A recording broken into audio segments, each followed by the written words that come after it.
నమస్తే అండి. నేను రత్నపిల్ల. తిరుమల లడ్డూకి సంబంధించి లడ్డూ తయారీలో ఉపయోగించింది అసలు నెయ్యే కాదు. అసలు ఏం ఉపయోగించారు? దేంతో నెయ్యిని తయారు చేశారు అనేది ఈ వీడియోలో చూద్దాం.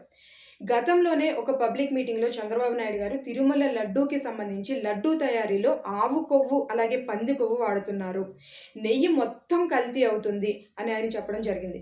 అయితే అది విన్న తరువాత భక్తుల యొక్క మనోభావాలు దెబ్బతిన్నాయి. తిరుమల పవిత్రత దెబ్బతింది. అలాగే తిరుమల లడ్డు అంటే కేవలం ప్రసాదంగా చూడరు. కోట్ల మంది భక్తుల యొక్క నమ్మకం అది. అలాగే ముందుగా లడ్డు కల్తీ జరిగింది అని అన్నప్పుడు డిప్యూటీ సీఎం అయిన పవన్ కళ్యాణ్ గారు ప్రాయశ్చిత్త దీక్ష చేశారు. ఇది అందరికీ కూడా తెలుసు. ఆయన ఆ దీక్ష చేస్తుంటే పవన్ కళ్యాణ్ గారు రాజకీయంగా లబ్ధి పొందేందుకే, అలాగే ప్రజల యొక్క భావోద్వేగాలను రెచ్చగొట్టడానికే ఈ దీక్ష చేస్తున్నారు అని జగన్ వర్గం ఆరోపించింది. ఆయన మీద ఆరోపణలు చేయడం మొదలుపెట్టింది. దేవాదాయ శాఖ మీద ఆయనకు అవగాహనే లేదు అంటూ విమర్శించడం మొదలుపెట్టింది.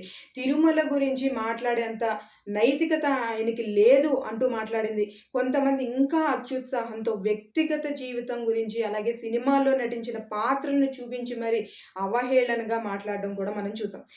దీనికి చాలా ధీటుగా పవన్ కళ్యాణ్ గారు సమాధానం చెప్పారు. ఒక్కటే చెప్పారాయన, తిరుమల అంటే ఒక నమ్మకం, ఒక మమకారం, ఒక సంప్రదాయం, దైవం పట్ల మా అందరికి ఉన్న నమ్మకం, సామాన్య ప్రజల యొక్క భావోద్వేగాల మధ్య జరిగి ఈ మనోభావాల్ని నా ధర్మాన్ని నేను రక్షిస్తున్నాను అని ఆయన చెప్పడం జరిగింది. రాజకీయాలకి అతీతంగా నేను దీన్ని ముందుకు తీసుకెళ్తాను.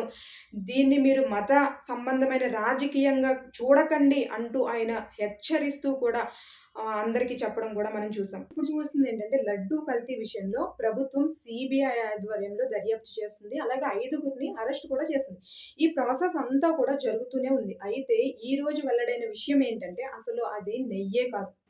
ఫామ్ ఆయిల్‌లో కొన్ని రసాయనాలను కలిపి నెయ్యిలాగా తయారు చేసి తిరుమలకి ఇచ్చేవారంట. భోలేబాబా డైరీ నుంచి ఈ నెయ్యి రావడం అనేది జరిగిందంట. ఆ నెయ్యిని ఉపయోగించే లడ్డూ తయారీ జరిగింది. నెయ్యే కాదు అంటున్నారు అసలు ఇప్పుడు. ఒక్కొక్కసారి నెయ్యిని కల్తీ చేయడం అనేది చూస్తాం. అంటే కొద్దిపాటి డాల్డాని ఉపయోగించి నెయ్యిలాగా చేసి కల్తీ చేసి ఇస్తారు. అయితే ఇక్కడ అసలు నెయ్యే కాదు. నెయ్యిలాగా తయారు చేయడం అసలు ఏంటి? అసలు నెయ్యి కాకపోవడం ఏంటి అనేది ఇప్పుడు $1000 ప్రశ్నగా మిగిలిపోయింది. రూ. 550కి నెయ్యి సరఫరా చేస్తున్నారంటేనే అర్థం చేసుకోవచ్చు దాంట్లో ఎంత కల్తీ ఉంది అనేది. కానీ అసలు నెయ్యే కాకుండా ఆ వస్తువులను ఉపయోగించి నెయ్యి తయారు చేయడం అనేది అర్థం కాని విషయం. ఇప్పుడు ప్రతి హిందువు యొక్క మనోభావాలు దెబ్బతిన్న పరిస్థితి ఈరోజు ఎదురైంది. ఈ విషయం తెలిసిన తర్వాత తిరుమల పవిత్రకే మాయని మచ్చగా మిగిలిపోయింది. కల్తీ జరిగింది అని సిట్ చెప్తూనే ఉంది. అవినీతి జరిగింది అని సిట్ చెప్తూనే ఉంది. కానీ ఇలాంటిది ఒకటి బయటకొస్తుంది అనేది చాలా ఆశ్చర్యాన్ని కలిగిస్తుంది. చంద్రబాబు నాయుడు గారు అన్నట్టు ఆవు కొవ్వు, పంది కొవ్వే వాడారా? లేదా ఈ రసాయనాలే వాడారా? అనేది పూర్తి దర్యాప్తు అయిన తర్వాతనే మనకు తెలుస్తుంది. ఇది హిందువుల యొక్క మనోభావాలు దెబ్బతినే విధంగా గత ప్రభుత్వం ప్రవర్తించింది అని ఖచ్చితంగా మనం చెప్పుకోవాల్సిన అంశమే. అసలు ఎవరిది తప్పు, ఒప్పు అనేదానికంటే హిందువుల మనోభావాల్ని, నమ్మకాన్ని వమ్ము చేసిన జగన్మోహన్ రెడ్డి ఖచ్చితంగా ప్రతి హిందువుకి క్షమాపణ చెప్పి తీరాలి. జీవితంలో ఒక్కసారైనా, ఒక సెకండ్ అయినా వెంకటేశ్వర స్వామి చూడాలి అని కాలినడకన వచ్చే భక్తులుంటారు.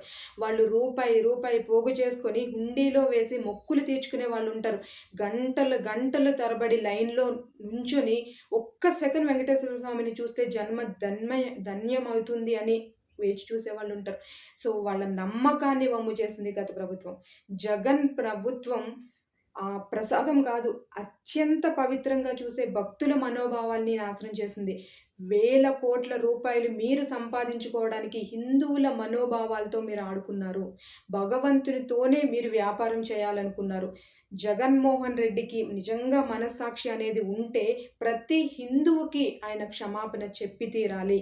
ఎందుకంటే ముఖ్యమంత్రి స్థాయిలో ఉన్నప్పుడు ఆయన ఏ మతానికి సంబంధించిన వ్యక్తి అయినప్పటికీ కూడా అన్ని మతాల్ని సమానంగా చూడాలి.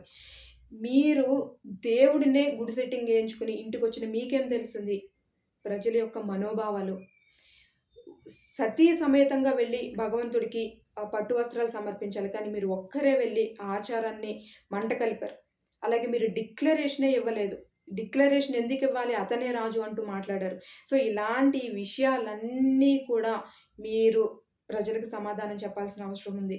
కాబట్టి పవిత్రతను కాపాడాల్సిన మీరు, ఆ పవిత్రతకి ఆటంకం కలిగించారు. కాబట్టి మీరు ఖచ్చితంగా ప్రజల యొక్క మనోభావాలతో ఆడుకున్నారు కాబట్టి క్షమాపణ చెప్పి తీరాలి.